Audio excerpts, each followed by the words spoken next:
Well, a child abuse investigation that we've been following since last Thursday now has the biological fathers of the children in the home stepping forward. According to one of them, his daughter, who allegedly witnessed the abuse inside the home, was returned to the mother's care even after her arrest. Ashey Stigers is now formally charged with the same counts as Shannon Breaux: neglect of a dependent and criminal confinement.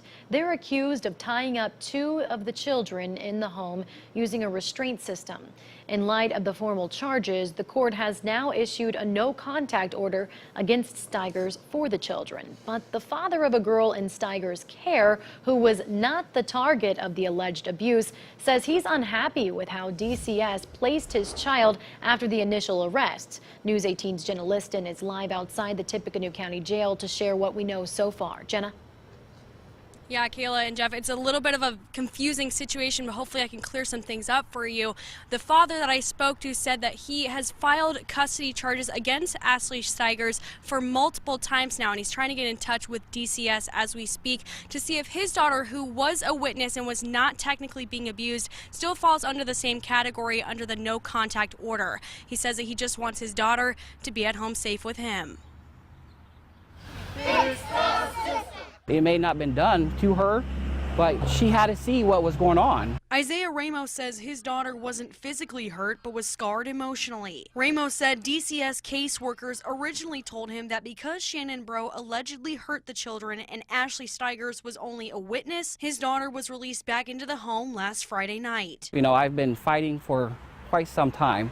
I had 23 contempt of the courts on Ashey over visitation, head lice, stuff like that.